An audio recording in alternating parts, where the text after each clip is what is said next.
Et oui, je suis toujours là. Je vous attends. Il était une fois... Attendez.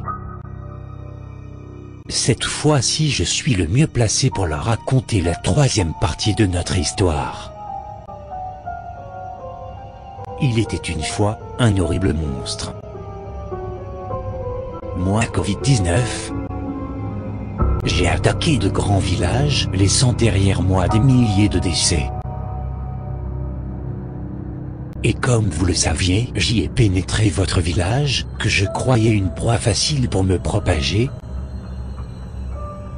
Mais dès le premier jour, ce village m'a surpris surtout par l'amour qui unissait ses habitants et leurs sages. Je circulais dans les rues du village à la recherche de nouvelles victimes. Mais ces rues étaient désertes. Je ne voyais que des uniformes qui me faisaient peur. Et des voix sonores qui demandaient aux habitants de rester chez eux.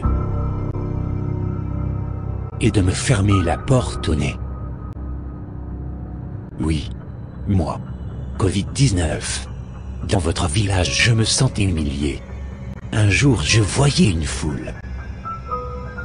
Je sautais de joie. Les voilà, à ma portée. Ah, ils se bousculaient pour avoir un masque ou un gel. Vous avez un manque de masque et de gel? Les pauvres.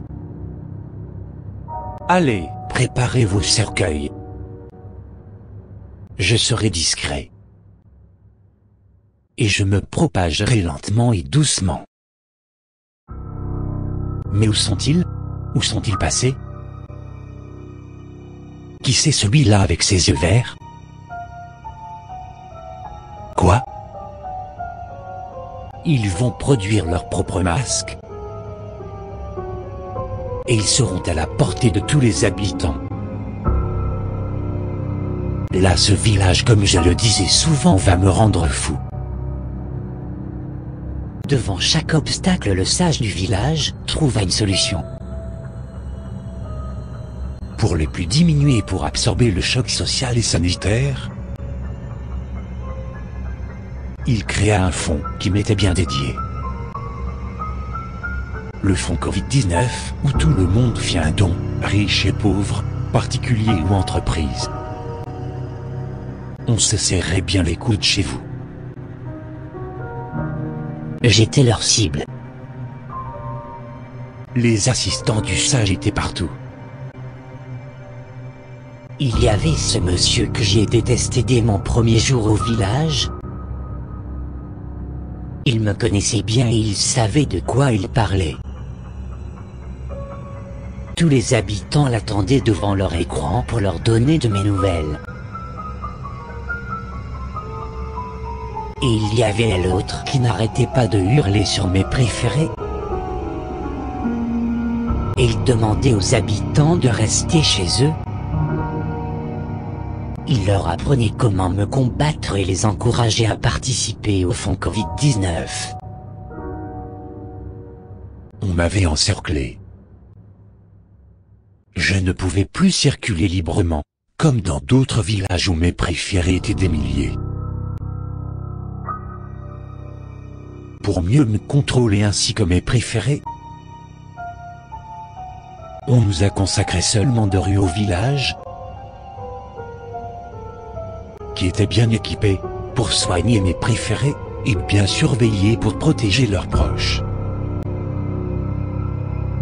La force du village et la détermination de son sage ont dépassé les frontières. On donnait un coup de main aux villages voisins en leur fournissant des masques et des équipements médicaux dans le but me combattre. Les habitants du village vont reprendre leur vie normale. Mais cette fois-ci, ils seront bien entraînés et armés pour me combattre. Serais-je devenu une simple grippe ou un minable virus? Non et non. Je vais m'incliner ici et me cacher pour une deuxième attaque. Allez, présentez-moi cette occasion, oubliez toutes mes précautions. Embrassez vos proches. Vous les aimez, n'est-ce pas?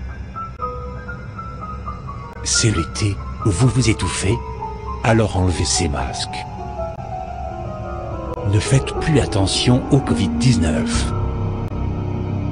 Non, là, horrible monstre, je vais t'arrêter. Tu ne vas pas terminer mon histoire. Ne l'écoutez pas. C'est votre ennemi invisible. C'est un tueur. Il vous enlève vos proches, vos amis les vieux et les jeunes.